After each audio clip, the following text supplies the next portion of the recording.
Concarneau, avec ses 20 000 habitants, niché au creux d'une baie lumineuse, est devenue une cité balnéaire très prisée des visiteurs. Le marché du vendredi à Concarneau, fréquenté par ses habitants et ceux des communes aux alentours, est comme un témoignage du riche passé de cette place forte tournée vers l'océan. La ville fut de tout temps une place commerciale importante où se traitait un grand nombre d'échanges de denrées alimentaires destinées à la Bretagne, mais aussi à d'autres régions beaucoup plus éloignées. Ça c'est Misao, c'est extra, ça, c'est très bon. Hein. Tout chaud, on fait le matin tous les jours. Tous les matins on fait ça. On fait ça tous les vendredis. Tous les vendredis on est là. Le matin jusqu'à 2 h. Voilà. Et ça fait encore de fumée. Ça fait longtemps pour que vous marchez au Concarneau? Bah ça fait 5 ans. 5 ans. Et toujours la même chose, on fait toujours, mais au sens de tous les plats, toutes les semaines. Oui, ça va, oui, dans l'ensemble c'est bien, c'est correct, c'est bien. Et les clients sont sympas ici, c'est super. Et voilà, on fait du riz là, c'est le riz cantonais.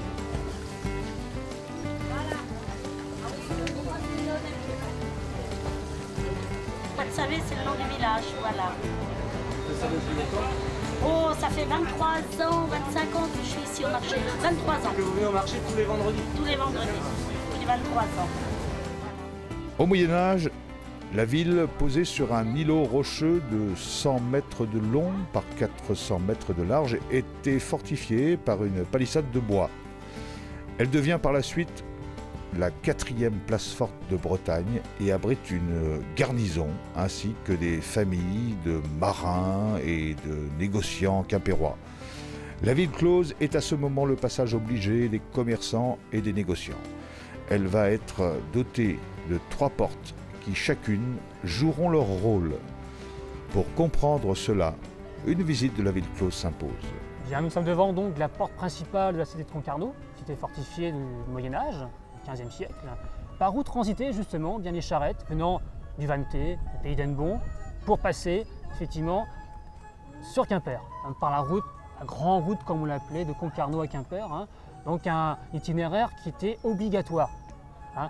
Un commerçant digne de ce nom du pays du Vannetais, par exemple, devait impérativement passer par la ville close pour rallier Quimper.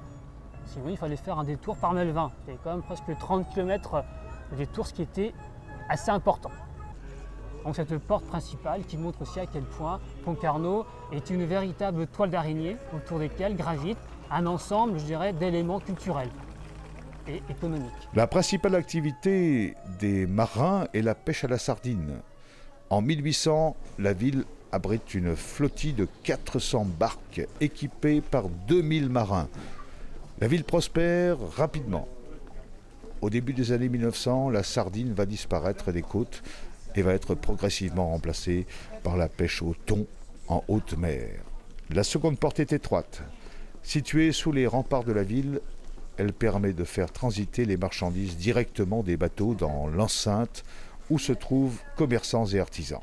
Nous sommes donc devant la porte au vin, par où transitaient les marchandises déchargées sur la grève de l'Anse-du-Lin. Donc des marchandises essentiellement composées de cidre, de bière, de vin, du vin venant essentiellement du Bordelais, du Toulousain, notamment du Minervois. Autre alcool, effectivement, on trouve de l'eau de vie, hein, du rhum. Et puis, surtout du sel, hein, parmi les autres denrées transitant par Concarneau. Du sel de Guérande, hein, puisqu'il fallait effectivement songer que le sel est effectivement la seule denrée permettant de conserver le poisson, les aliments à cette époque-là. Alors, au départ, la revente du poisson s'effectue sur Pénérof, hein, ce sillon Pénérof. Donc nous avons, de notre côté, hein, donc nous avons les marins qui débarquent leurs poissons et ce qu'on appelle les jasteuses, donc des femmes qui achètent du poisson, je dirais, pour les négociants. Elles sont mandatées, en quelque sorte, si on veut prendre l'expression actuelle, pour acheter le poisson auprès des marins et après donc le travailler en usine pour pouvoir après l'exporter, hein, tout simplement. Mais la criée, en fait, à Concarneau, la vraie criée telle qu'on l'entend, se trouve ici, hein, sur l'espace effectivement de l'ancienne vasière. Alors, Cette criée est une criée extrêmement moderne, répondant aux normes européennes. Hein. Elle a été reconstruite une partie droite, notamment il y a à peu près une dizaine d'années, hein, afin de permettre de traiter ce poisson selon des normes hygiéniques correctes, hein, par rapport à la chaîne du froid, tout simplement. Donc c'est une criée qui correspond parfaitement à des normes, je dirais, tout à fait classiques actuellement, du point de vue européen. 4,06 s'il vous plaît. Combien je mets 2. 2,5.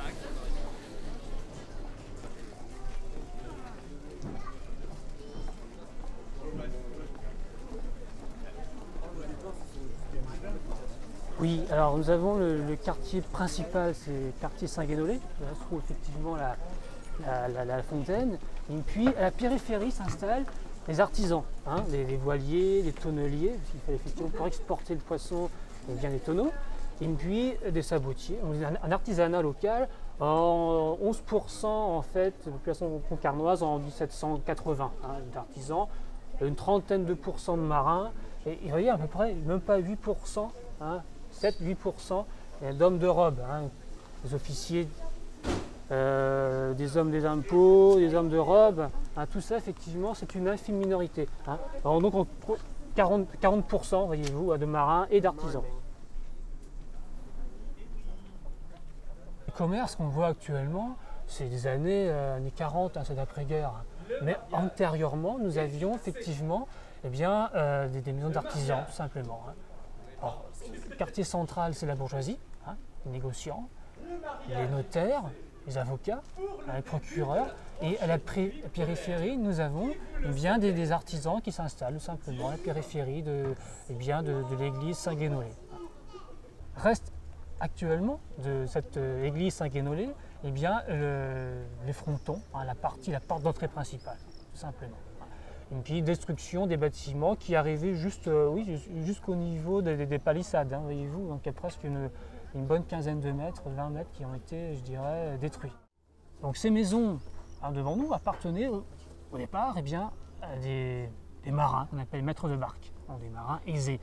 Et ces marins aisés, disons, avaient établi en même temps que leur habitation principale, je dirais accolé juste ce qu'on appelle un cellier ou une presse à sardines, pour pouvoir après exporter ce poisson au-delà de Concarneau. Alors c'est ça, si Concarneau, hein. Il ne faut pas l'oublier, les faubourgs, la cité intramuros, c'est un mélange d'odeurs, de saveurs. Hein. Les odeurs de poisson qui, effectivement, pressé, n'est pas toujours agréable, surtout en été.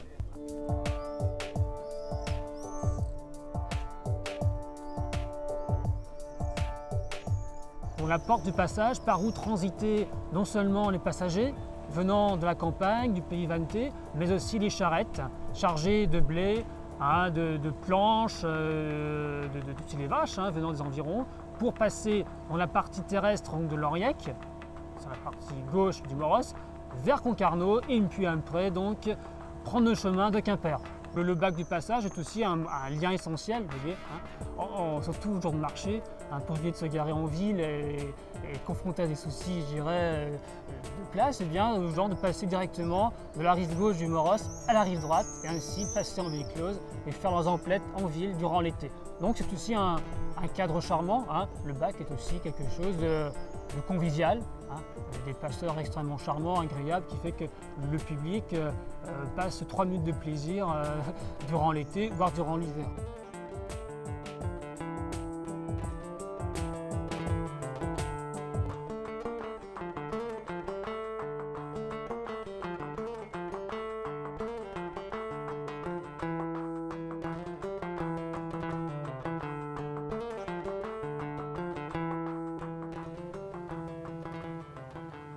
Preuve s'il en est besoin de la qualité de la baie de Concarneau, le marinarium fut à sa création en 1859 par le professeur Coste, un site de recherche en aquaculture et notamment pour l'ostréiculture.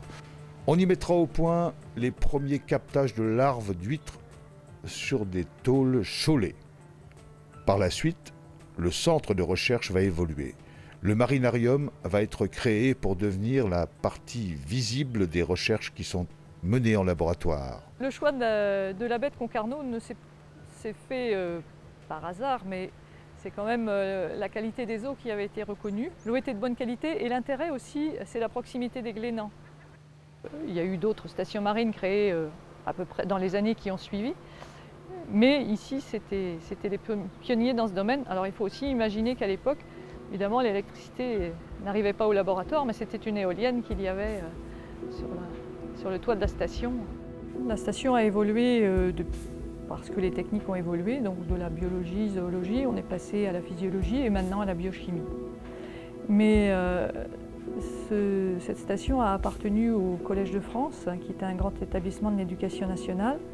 Désormais, depuis les années 96, nous dépendons du Muséum national d'histoire naturelle.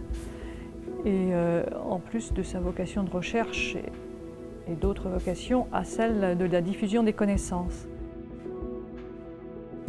Le marinarium, lui, date de 1972. Il a été créé à l'initiative de chercheurs de la station qui avaient envie de faire découvrir au grand public leurs travaux et également de faire parler de ce qu'ils faisaient dans la région. Et que ce soit aussi bien des recherches sur la pêche que des recherches en biologie pure. Et donc le marinarium, on peut dire que c'est la vitrine du laboratoire et c'est un peu l'interface entre le grand public et les chercheurs. On essaye de ramener toujours à ce qui se fait à la station et aussi à ce que les gens peuvent trouver dans la région.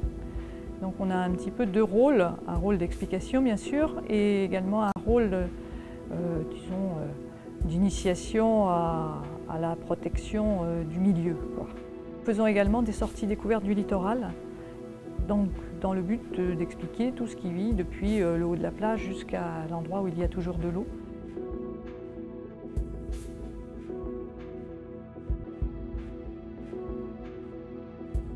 La station de biologie marine a toujours travaillé en lien avec le monde de la pêche de Concarneau, même depuis sa création, puisque c'était justement un marin-pêcheur qui avait le gardiennage de l'établissement et qui a toujours défendu cette profession, quoi qu'on en dise maintenant sur les problèmes de surpêche, mais qui a toujours beaucoup écouté ce qu'ils observaient eux et ce que le scientifique, lui, n'a pas toujours le temps ni la possibilité d'observer.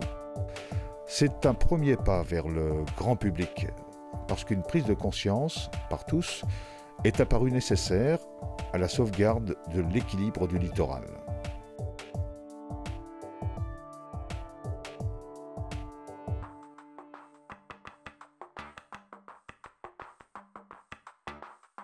Si les pêcheurs et les chercheurs ont souvent travaillé ensemble pour étudier et protéger les espèces marines, d'autres passionnés ont aussi œuvré dans le souci de partager avec le plus grand nombre cette passion de la mer.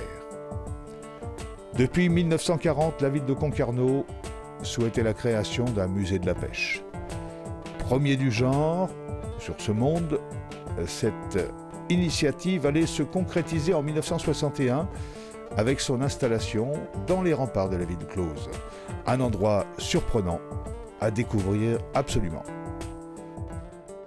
En 1961, un armateur, Marcel Chevanne, Charles Lindemann, le maire de Concarneau de l'époque, Le Tendre, la maison Le Tendre, et puis Charles Viau, qui était artiste peintre et qui avait une maison ici de villégiature, décident de créer le musée de la pêche. Alors au départ, ils ont une vague idée de ce que ça pourrait être et ils veulent ouvrir quelque chose pour porter à la connaissance du public eh bien, ce qui fait l'économie du port, mais aussi le bord de mer, des oiseaux empaillés, naturalisés. Ce seront des choses comme ça qui seront montées dans une salle pour 1 franc. Le musée de la pêche est lancé. L'idée, dès le départ, a bien été de créer un centre historique, technique de la pêche maritime. Donc on parle de toutes les pêches. On ne s'arrête pas qu'à l'histoire de Concarneau. À Concarneau, le monde de la pêche va générer une économie importante avec l'artisanat, les marchands, les voileries, des chantiers de construction en bois jusqu'au célèbre chantier Piriou, toujours présent sur Concarneau. Les chantiers Piriou, c'est l'histoire de 2 frères, une épopée de la construction. Des années 30 à aujourd'hui, l'histoire se perpétue. Les bateaux de pêche, coquillers, thoniers, atteignent des grandeurs surprenantes. En 1997, les chantiers Piriou fabriqueront le Torre Giulia, un géant de 82 mètres. Mais revenons un peu en arrière. D'abord, on revient sur la partie histoire, les chantiers en bois. Donc ça va générer tout un commerce, avec la construction navale des tonniers et des chaloupes sardinières dans un premier temps. Et puis à côté de ces chantiers, eh bien, on va avoir aussi les métiers de voilier, hein, de nombreuses voileries dont certaines sont encore existantes aujourd'hui, vont contribuer à l'essor et à l'économie du port. On a là un exemple d'outils et de machines qui servaient à ces voiliers pour construire et fabriquer surtout les voiles des tonniers, hein, des voiles en coton ou lin très, très épais. On a là Alphonse l'Excellent, ouvrier chez Barzik, au travail devant sa machine, hein, machine qui, pour la petite histoire, s'appelle la Duchesse, hein, ce qui a fait dire à un moment la Duchesse rentre au musée de la pêche. Avant 1900, c'est la sardine qui fait vivre le monde de la pêche. La sardine, c'est quelque chose de capital. Concarneau, c'est 30 usines, hein, plus de 30 usines. C'était une économie importante liée à cette pêche-là. Mais au début du XXe siècle, la sardine disparaît des côtes. Pour Concarneau, comme pour d'autres ports, c'est le début d'une importante crise et la pauvreté pour de nombreuses familles. Plus de sardines. Alors, est-ce que la mer se réchauffait déjà? Est-ce que le plancton était parti et qu'il n'y avait plus de sardines? Enfin, toujours est-il que les pêcheurs n'en pêchaient plus. Les usines n'avaient plus de quoi faire travailler les ouvrières. Et donc, les pêcheurs se sont tournés vers d'autres métiers, mais la misère était là. Et les artistes, eux, ont voulu les aider ces familles qui étaient dans une misère noire, et ils ont créé l'œuvre des filets bleus. C'est-à-dire qu'ils ont vendu certains de leurs tableaux, et ils ont créé une œuvre de charité pour venir en aide aux familles des marins pêcheurs. C'est une œuvre de charité, c'est une association qui est toujours gérée par une association et qui a fêté ses 100 ans l'an passé. Hein. Donc c'est quelque chose de très vivant et qui vient encore en aide aux marins. Durant cette crise, quelques-uns décident d'aller voir ce qui se fait ailleurs en matière de pêche. Et bien leur en prend. La décision d'un homme, d'un pionnier, va influer sur le destin d'une ville tout entière devenue aujourd'hui le 3e port de pêche fraîche en France, en tonnage, et premier port tonnier d'Europe. On va voir un petit peu ce qui va se passer ailleurs, ce qui se passe ailleurs, pour continuer à vivre du métier de la pêche. Et c'est en 1906 que Gabriel Bérou va sur le tonnier L'Avenir, vraiment armer un bateau pour aller à la pêche au thon. Et quand il va revenir de cette pêche au thon avec une pontée de plusieurs centaines de thons, les autres concarnois vont s'apercevoir que c'est quand même une pêche fructueuse. Et puis là, il fallait se rendre à l'évidence, c'était quelque chose qui pouvait faire vivre et les marins pêcheurs, leurs familles, et puis les conserveurs. Il y avait 30 usines qu'il fallait quand même approvisionner. Donc on va passer de la sardine tout doucement au thon. Le port de Concarneau étant aujourd'hui le premier port de pêche au thon en France. Donc c'est quelque chose d'important. On ne voit pas, pour l'histoire de Concarneau, on ne voit pas de tonniers ici aujourd'hui. On les construit, mais surtout on les arme. Les armements sont ici. Les marins sont dans la région de Concarneau. Ils sont de Tréguin, ils sont de Névé. Enfin, c'est toute une économie, toute une région qui vit sur cette pêche au thon. La visite peut s'achever avec la découverte d'un chalutier.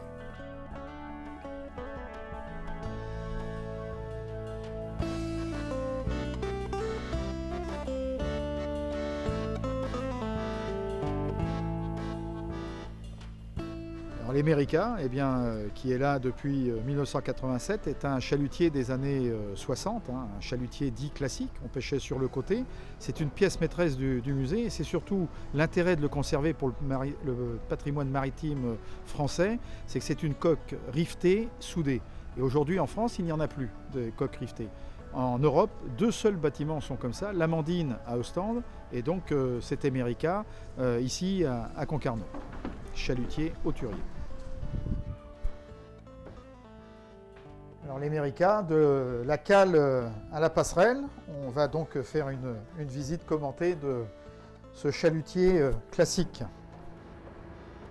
Bien sûr en premier, la cale à poisson. Ici était le règne d'un mousse et d'un marin. Il faisait 0 degré et on entreposait les différents poissons pêchés qui descendaient avec des paniers.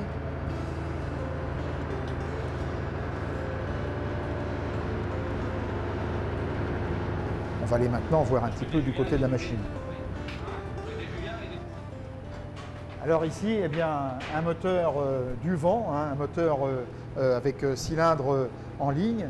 Ici, on a donc le règne du chef mécanicien, le chef maille en termes maritimes. Et puis c'était déjà pour son époque un bateau novateur, puisqu'il avait une hélice à pas variable. Il y avait la manœuvre de l'hélice dans le port, et puis la manœuvre de l'hélice quand le chalutier était sur la zone de pêche. On passe vers les logements de l'équipage.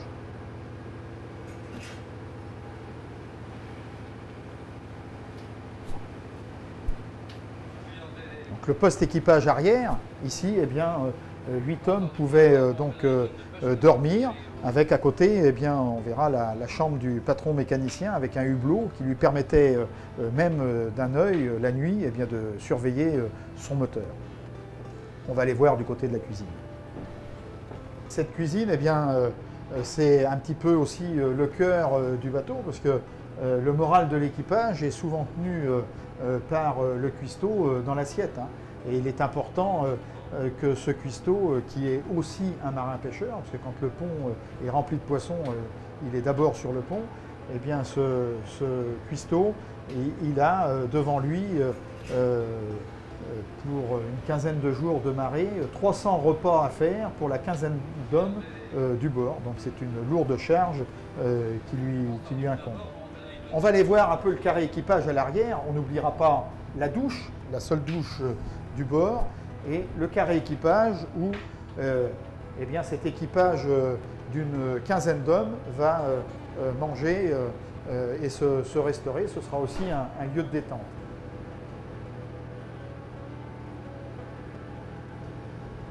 Alors on va aller voir cette fameuse passerelle de chalutier pêche classique. Ici, donc, eh bien, régnait le patron, puisque c'était l'homme de science, c'était lui qui connaissait, qui savait où on allait pêcher, ce qu'on allait pêcher, et puis il avait la responsabilité de l'outil de travail, le chalutier. Hein. Alors, on termine cette visite, bien sûr, par la partie la plus importante, le pont pêche. Hein. C'est là qu'arrivait le chalut, avec ce treuil hydraulique et qui permettait donc de rapporter le chalut sur le pont. Là, on ouvrait la poche du chalut et à partir de là, on commençait vraiment à trier le poisson, à le vider et à le trier avant de le mettre dans les paniers qui allaient être descendus dans cette cale à poissons.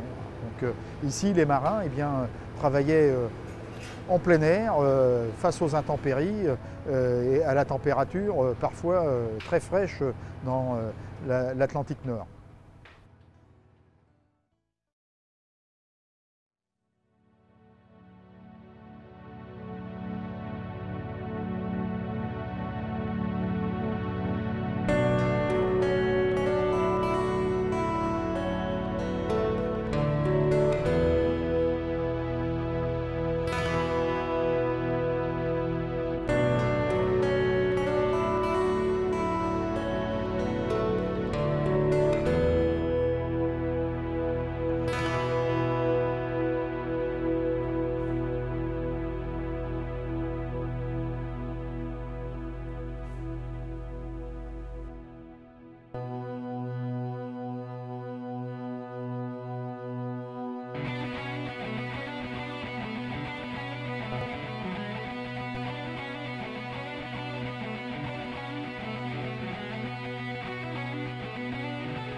En juillet 2006, la SNSM de Trévignon a fêté ses 100 ans. 100 ans de sauvetage en mer, de vies sauvées, au péril de ceux qu'il y a 100 ans embarquaient sur une chaloupe en bois pour tenter d'arracher à la mer les naufragés quels qu'ils soient. La SNSM est une association de bénévoles. Des origines à nos jours, ceux qui sauvent sont des bénévoles et bien souvent anonymes. La SNSM dépend de nos dons. Pour ces 100 ans, une grande cérémonie religieuse se déroule en plein air, précédée par un long défilé où enfants et hommes portent sur leurs épaules les reproductions d'embarcations où voiliers et chalutiers se côtoient. Durant ce grand pardon, les témoignages des sauveteurs vont se succéder. Pour clore celle-ci, il y aura le très cérémonial lâcher de gerbes, un bouquet floral jeté à la mer en souvenir de ce qu'elle a emporté. Pour rappeler les risques que prennent parfois les hommes qui embarquent pour des opérations de sauvetage, voici le rapport du 12 septembre 1993. Tempête générale sur l'ouest. Malgré un vent de 50 nœuds, l'Arbec se rend au fort Cigogne pour évacuer 2 blessés et les ramène à Concarneau. Il reprend aussitôt la mer pour assistance à une vedette chassant sur son mouillage dans l'archipel. Pendant les opérations, un équipier à la mer. Dans une mer très formée, les haussières de remorquage cassent. L'Arbec doit abandonner le Calon. Nous aurons à cœur en ce jour de porter dans nos prières la vie et le courage de tous les sauveteurs de par le monde.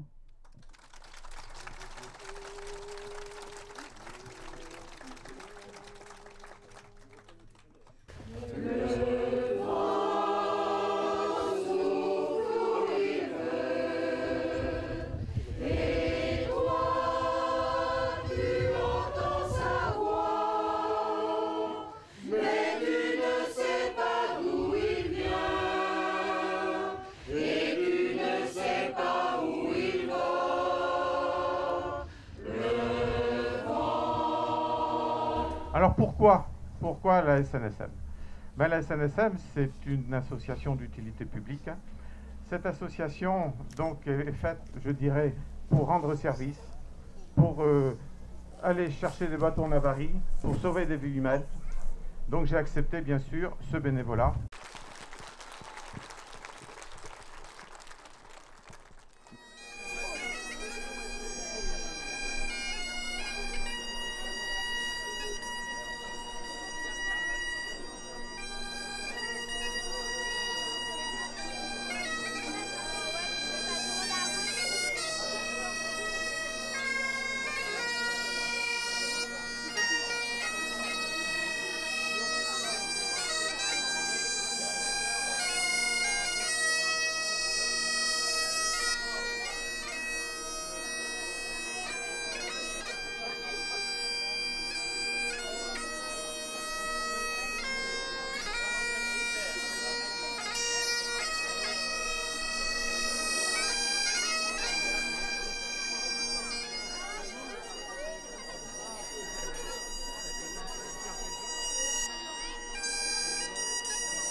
Les premiers secours de Trévignon datent de 1906, l'arrivée du premier bateau. Et ça a duré plusieurs années avant que ça se mette en œuvre, parce que à Trévignon et dans la région, pour faire quelque chose, c'était pétition, manifestation, pour avoir quelque chose de concret ici, parce que bon, vu la dangerosité de la mer, de la côte, il fallait faire quelque chose. Et donc il a été décidé en 1905, je crois, de créer une station à Trévignon. Elle a été créée pas où est l'actuelle, elle était là où est actuellement la criée aux poissons. C'était le premier abri de l'Ernest Crevant-Duras, un canot à rame de 10 personnes. Au départ, c'est ça, c'est des canots à rame. Canot à rame. Alors ce canot, il a été un an et demi. Il a été remplacé par le même canot exactement la même, Jacques-Augustin Normand, et qui a fait sa carrière jusqu'après la guerre, où il a été, pendant la guerre, il a été abîmé, donc jusqu'en 1947-48, il a été plus ou moins un exercice. C'était des canots à rame, enfin on imagine, pour affronter surtout quand la mer est forte. On ne pouvait pas aller très loin avec. Oui, mais c'était des sacrées canottes. Moi, ils étaient habillés de ciré, c'était des canottes autovideurs. Je me demande, j'ai jamais vu comment ça fonctionnait. Mais il faut voir de près, c'est des systèmes à clapet. Mais moi, chaque fois que je compare ces marins, ces sauveteurs, moi je les compare à des galériens. Ça a été ma phrase et qui a été reprise par beaucoup de monde. Mais c'est vrai que vous affrontez une mer de force 9-10 à 10 rameurs, une petite voile quelquefois.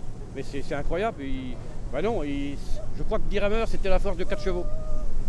Ah ouais. À peu près. Ah ouais. Alors vous voyez, 4 chevaux. Il y a les creux, il y a des vous voyez le barreur derrière, pour tenir ça, mais je me demande comment il faisait. Pour moi, c'était les forçats. Seigneur notre Dieu, toi qui es amour, toi qui as fait la terre et la mer, toi qui as fait cette mer pour nous nourrir, béni sois-tu pour tous ceux qui y travaillent, toi qui nous as donné la vie, que tous ceux qui sur cette mer ont perdu la vie et à jamais la vie éternelle, béni sois-tu, toi qui es vivant avec nous pour les siècles des siècles.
Vous avez une nature au point de revers.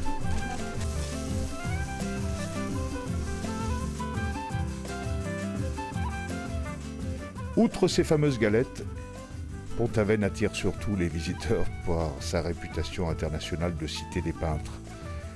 L'école de peinture de Pont-Aven compte en effet des noms connus tels que Gauguin, Maufras ou Sérusier.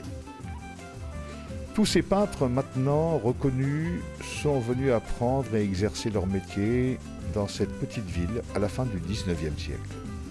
Les premiers arrivants en 1860 sont des peintres voyageurs, des artistes étrangers, américains et anglais, dont le style est plutôt académique. L'histoire de Pont-Aven est liée à celle de la peinture et pour retracer celle-ci, il est naturel de se rendre au musée de Pont-Aven. Ils arrivent dans les années 1860, donc il y a quelques Français bien sûr, mais c'est surtout des peintres étrangers, peintres américains, anglais, irlandais, et qui découvrent Pont-Aven vers 1863. Et la colonie artistique se constitue dès 1864-65 par le bouche à oreille. En fait, on dit que le premier Américain, il passe en diligence, il remarque l'endroit, il descend et après il en parle à ses amis. Il aurait pu s'arrêter ailleurs. Bon, en fait, Pont-Aven concentre des motifs complètement différents pour les peintres, c'est pittoresque au sens du terme, c'est-à-dire que c'est à la fois, il y a des scènes de marine avec le port, il y a des scènes rurales, des scènes de marché, un petit bourg bien typique, et les artistes ont sur place tous les motifs possibles. Il faut aussi que les aubergistes soient accueillants, qu'ils acceptent de faire crédit, vous voyez, de payer souvent en tableau, des choses comme ça. Donc en fait, il y a un hasard, il y a plusieurs bonnes hôtesses à Pont-Aven, donc Marie-Jeanne Gloanec, Julia Guillou, des gens comme ça, qui vont donc faire que les artistes viennent et reviennent parce qu'ils se sentent chez eux. Cette première colonie d'artistes étrangers réussit donc, grâce à la bonne volonté des habitants et des aubergistes, à s'installer dans la ville. L'été, les ateliers parisiens fermés et par le bouche à oreille, on allait soit en Normandie, soit en Bretagne. C'était vraiment les deux régions fréquentées par les artistes.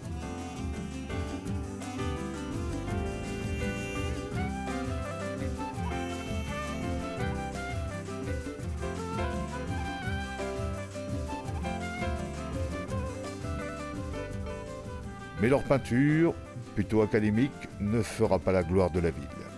La réputation, la place de la peinture et de l'art à Pont-Aven va s'esquisser 20 ans plus tard avec l'arrivée de Paul Gauguin. À Pont-Aven, ce qui fait l'événement, c'est que 20 ans après cette première colonie, va arriver donc Gauguin et le groupe qu'il va former autour de lui.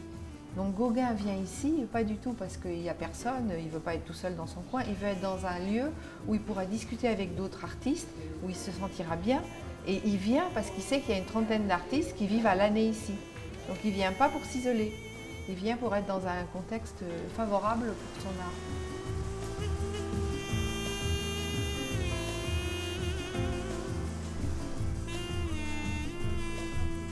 Gauguin, Lacombe, Maufras et bien d'autres délaissent leurs ateliers parisiens l'été et viennent régulièrement peindre les paysages de Pont-Aven. Ils trouvent ici quelque chose de particulier, d'authentique et un accueil exceptionnel de la population. Non, maintenant, un artiste ne pourra jamais se faire héberger sans payer. Hein. Ça me semble... alors que oui, il y avait plus d'ouverture, je pense, à l'époque. Donc les hôtels sont tout petits. Alors en fait, ils déjeunent, ils prennent leur repas dans les hôtels, mais ils sont logés chez l'habitant. Parce que la pension Gloanec, il y a 5 chambres, hein, c'est rien. Donc ils logent chez l'habitant et ils louent des ateliers. Alors les ateliers, c'est des greniers, c'est des crèches, hein, des caves, des choses comme ça. Et en fait, donc ça se loue très facilement. Et ils se retrouvent pour les repas. Voilà. Donc en fait, chacun part au travail le matin, ils racontent ça dans leurs lettres, dans leurs souvenirs, ils partent au travail le matin, et le soir ils se retrouvent et ils discutent. Et c'est cette atmosphère qui est favorable, qui est une effervescence entre les peintres, ils montrent ce qu'ils ont fait, etc. Je suis là tous les mardis maintenant. Ce qui fascine aussi les peintres, c'est une nature intacte, des gens simples. Un environnement qui n'est pas encore atteint par ce qu'ils considèrent comme le fléau de la modernisation. C'est sûr, ces artistes, ils fuient la ville, ils fuient la civilisation industrielle qui est à la fin du 19e, donc c'est un rejet du modernisme, etc. Et ils recherchent le primitif. Le grand mot de Gauguin, c'est le primitif. Donc, ils sont contents en Bretagne parce qu'on est resté très authentique avec surtout toutes les particularités, le mode de vie, le parler, les vêtements, les coutumes religieuses, tout ça. Donc, en fait, ils sont heureux de se plonger dans quelque chose d'intact. Bon, si vous voulez, après, c'est pas suffisant pour eux. Ils iront en Océanie où ça sera encore plus intact. D'où leur façon donc, de s'acclimater, voilà. Et vous voyez, Anna la Javanaise, le modèle que Gauguin fait venir à Pont-Aven. Ce sont en quelque sorte les habitants de Pont-Aven et ceux d'alentour qui, par leur soutien matériel, vont favoriser l'éclosion d'un nouveau style. En fait, ce qui les intéresse, c'est la vie quotidienne, des sujets très simples. Et pas de grands sujets, surtout pas de sujets d'histoire, pas de mythologie, rejet de tous les sujets nobles, entre guillemets, et c'est la vie quotidienne. Donc, ils sont intéressés par la vie des Bretons, voilà, le meunier qui va, les scènes de marché, le débarquement du poisson du bateau, voilà. Ils sont bien acceptés par les familles, par exemple, s'il y a un décès, ils vont à l'enterrement, ils sont invités au mariage, aux fêtes de famille. La population est ouverte pour les accueillir parce qu'on les considère comme des étrangers et c'est la tradition d'accueil de l'étranger. Le quotidien des habitants, fermiers, éleveurs, pêcheurs, va fournir aux artistes les thèmes de leur peinture. Une anecdote significative est un cours de peinture que Gauguin donna à Sérusier dans le Bois d'Amour. Une peinture faite sur le couvercle d'une boîte à cigares qui deviendra le talisman. C'est vraiment un cours de peinture, il l'emmène au Bois d'Amour et il lui dit comment voyez-vous cette œuvre plutôt bleue, peignez-la le plus bleu possible et cette ombre, et ce tronc d'arbre. Bon. Donc en fait c'était utiliser les couleurs telles qu'elles sortent du tube. Bon, ils n'ont pas fait exactement ça quand même, mais chacun l'adapte à sa personnalité. Mais Sérusier revient enthousiaste avec ce petit panneau sur bois et ça devient la Bible du groupe des Nabis et c'est pour ça qu'il l'appelle le talisman dans le sens le trésor. Mais maintenant ce trésor il est au musée d'Orsay. Et ça représente donc un paysage très synthétique du Bois d'Amour. Donc Paul Sérusier fait en fait partie des pionniers de l'école de Pont-Aven. Ça a été le premier réceptacle en fait de la leçon de Gauguin dans le Bois d'Amour. La forme se résume à quelques grands traits des cernes noires qui délimitent bien la figure. Ensuite, des aplats colorés, parfois contrastés. Par exemple, on n'hésite pas à faire juxtaposer ces teintes ocre à côté d'un fond gris, bleu, vert. Et il y a aussi la volonté d'être authentique et de faire simple. On sent que cette petite Bretonne qui pose n'est pas en train justement de prendre une attitude officielle de poseuse, mais qu'elle est surprise pratiquement dans son quotidien. Les peintres progressent. L'art emprunte des voies inexplorées. Mais les peintures ne se vendent pas. De leur vivant, rares seront les peintres qui pourront vivre de leur art. Mais le style particulier de ces jeunes artistes est loin de faire l'unanimité. Si les artistes sont acceptés par la population, il n'en va pas de même pour leur peinture. Par exemple, le portrait que fit Gauguin de la Belle Angèle. Le portrait de la Belle Angèle, par exemple, le mari de la Belle Angèle a dit quelle horreur en le voyant. Bon, voilà. Et c'est dommage parce qu'il n'est pas resté à Pont-Aven alors que c'était un chef-d'œuvre. Et la vision du sermon que Gauguin propose à l'église de Nizon, bon, bien sûr, pour l'accrocher dans l'église, c'était impensable. Mais c'est dommage parce que c'est le chef-d'œuvre de Gauguin et ça serait le chef-d'œuvre du musée. C'est des peintres qui, de leur vivant, vendent peu. Même Gauguin, il a énormément de mal à vendre. Et puis déjà... les Bretonnes qui a accepté donc de poser pour lui et il est présent dans une attitude complètement naturelle. Le musée de Pont-Aven va s'ouvrir bien plus tard, ce qui en fait le plus jeune musée de France. Grâce à l'énergie de sa conservatrice et au soutien de mécènes passionnés, le musée va petit à petit enrichir sa collection d'année en année. Aujourd'hui, Pont-Aven demeure la cité des peintres avec une impressionnante quantité de galeries ouvertes au public et tous les styles s'y côtoient.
lance-toi.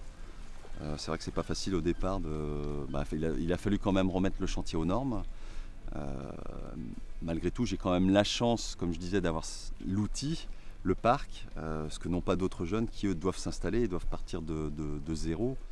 C'est un privilège parce que c'est un cadre qui est merveilleux. Là encore, les clients que j'ai en dégustation l'été ne trouvent pas suffisamment de superlatifs pour décrire l'endroit. C'est un cadre qui est magique. C'est vrai que la rivière, on parle souvent du Belon, mais la Veynes n'a rien à envier au Belon. Je dirais même que c'est le contraire. C'est une rivière qui a beaucoup de cachets de caractère. Et c'est un cadre idéal et idyllique pour travailler. Et moi je suis vraiment bien là, tel que je suis.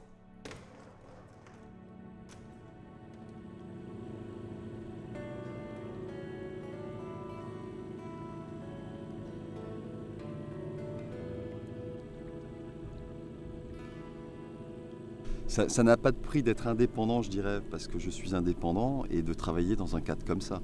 On me pose souvent la question, est-ce que vous vous rendez compte au moins de la chance que vous avez de travailler dans un cadre comme ça? Je dis oui, tous les jours. Honnêtement, tous les jours, c'est un vrai bonheur quand vous avez ce paysage devant vous. Vous vous en rendez compte tous les jours. Et les gens qui sont en vacances, qui viennent l'été, on parle souvent des Parisiens, donc on va en reparler. On a effectivement beaucoup de Parisiens qui viennent en vacances ici. Ils vous le feront sentir. C'est clair qu'eux, quand ils retournent après leurs vacances, ils disent je rentre sur Paris, je vais m'enfermer de nouveau dans un bureau. Et vous êtes là avec cette vue, cette ouverture vers la mer. Il n'y a rien à rajouter, quoi. C'est le bonheur.